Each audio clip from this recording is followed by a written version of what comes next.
नमस्कार दोस्तों, स्वागत है आपका RB0 स्टडी में। तो आज की इस वीडियो में हम एलसीएम और एचसीएफ निकालना सीखेंगे बहुत ही सरल तरीके से। तो अगर आप इंटरेस्टेड हो तो इस वीडियो को पूरा अवश्य देखिएगा, क्योंकि आज की इस वीडियो में हम 24, 32 और 40 का एलसीएम और एचसीएफ दोनों निकालेंगे। तो इस तरह से आपको एलसीएम और एचसीएफ तो निकालना आ ही जाएगा और साथ में आपको इनमें अंतर भी पता चल जाएगा।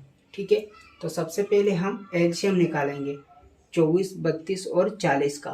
उसके बाद हम एचसीएफ निकालेंगे। तो मैं आपको बता दूं, एलसीएम को हिंदी में बोलते हैं लस। लस का मतलब होता है लघुत्तम समावर्तक और एचसीएफ का मतलब होता है हिंदी में मस, और मस का मतलब होता है महत्तम समावर्तक। ठीक है, तो चलिए सबसे पहले हम 24, 32 और 40 का एलसीएम निकालते हैं। ठीक है, तो यहाँ पर लिखिए 24। ठीक है, अब 24 को क्या लिख सकते हैं हम, 8 3 24, यानी कि फैक्टर अभाज्य गुणनखंड करके लिखना है हमें इसको। तो 8 3 24 लिख सकते हैं। तो यहाँ पर लिखा 8 3 24। ठीक है, और 8 को और तोड़ सकते हैं हम।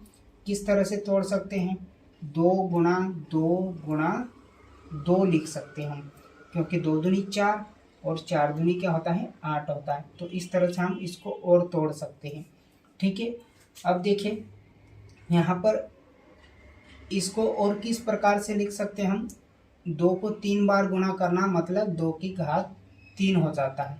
इस तरह से भी हम इसको लिख सकते हैं। ठीक है, अब अगला नंबर है 32। तो यहाँ पर लिखो 32। 8 चौकी क्या होता है प्यारे दोस्तों, 32 होता है। तो यहाँ पर 8 चौकी 32 से लिख लिया। और 8 को हमने अभी तोड़ा, क्या लिख सकते हैं, 2 गुणा 2 गुणा 2। और 4 को क्या लिख सकते हैं हम, 2 गुणा, और 4 को क्या लिख सकते हैं हम, 2 गुणा 2 लिख सकते हैं। ठीक है, तो इस तरह से हमने इसका फैक्टर किया, अभाज्य गुणनखंड किया। तो 2 कितनी बार आया, 5 आया। तो यहाँ पर 2 की घात 5 भी हम लिख सकते हैं। ठीक है, अब 40 है। तो यहाँ पर लिखो 40, और 8 पंजे कितना होता है 40। तो इस तरह से हमने इसको फैक्टर कर लिया, यानी कि अभाज्य गुणनखंड कर लिया। तो 8 को हम क्या लिख सकते हैं, 2 गुना 2 और 2 गुना 2, 2 दूनी 4 और 4 दूनी 8 और 5 वैसा की वैसा। तो देखिए यहाँ पर 2 कितनी बार है, 3 बार है। तो 2 की घात हम 3 लिखेंगे और 5 वैसा की वैसा। तो ठीक है, अब हम इसका एलसीएम कैसे निकालेंगे। तो यहाँ पर लिखिए एलसीएम। एलसीएम क्या हो जाएगा, जो सबसे बड़ी घात होती है तो वो बड़ी घातें उठाना है। यहाँ पर सबसे छोटा नंबर क्या है, सबसे पहले 2 है। तो 2 में हम सभी में देखेंगे, इस वाले पद में भी देखेंगे, इस वाले पद में भी देखेंगे और इस पद में भी देखेंगे। और 2 की घात सबसे बड़ी घात को उठाएंगे। तो यहाँ पर 2 की घात 3 है, यहाँ पर 2 की घात 3 है, लेकिन यहाँ पर 2 की घात 5 है। तो इस वाले पद को हम सबसे पहले उठाएंगे। तो यहाँ पर लिखो 2 की घात 5, फिर गुणा, फिर अगला नंबर कौन सा आता है, 2 के बाद 3 आता है। तो यहाँ पर 3 को उठाएंगे, फिर 3 के बाद अगला नंबर क्या बच गया, यहाँ पर 5 बच गया। तो यहाँ पर लिखेंगे 5, इस तरह से। अब आपको पता है कि 2 की घात 5 का मतलब होता है 32, यानी कि 2 को 5 बार गुणा करना। 2 दूनी 4, 4 दूनी 8, 8 दूनी 16 और 16 दूनी 32। तो इस तरह से हमने 2 की घात 5 का मतलब होता है 32। फिर यहाँ पर क्या है, गुणा 3, फिर गुणा क्या है 5। तो यहाँ पर इस तरह से हमने लिख लिया। अब इन सब का गुणा कर देंगे तो हमारा आंसर आ जाएगा। तो 3 दूनी क्या होता है 6 और 3 त्रिया का 9, फिर 5 बच गया।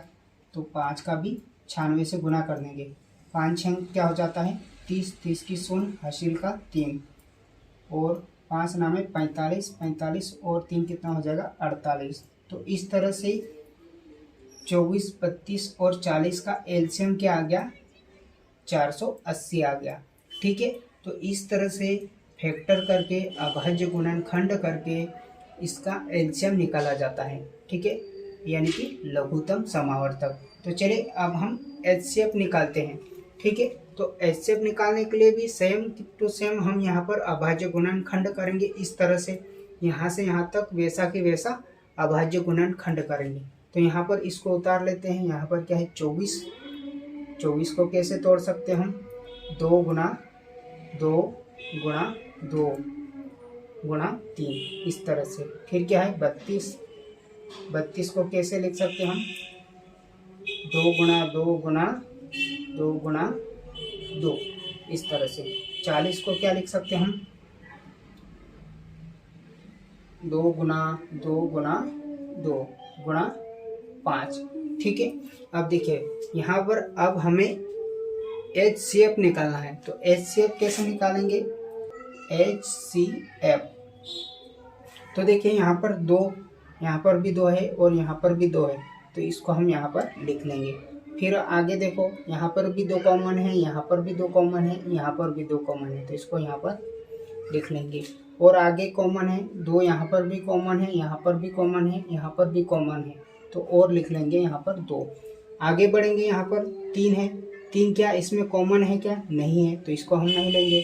और कोई भी अंक यहाँ पर सभी पद में कॉमन नहीं आ रहा है, तो बस जो कॉमन होता है वही यहाँ पर लिख लेते हैं। जैसे यहाँ पर 2 कॉमन था सब में, इसमें भी कॉमन था, तो यहाँ पर हमने 2 को लिख लिया।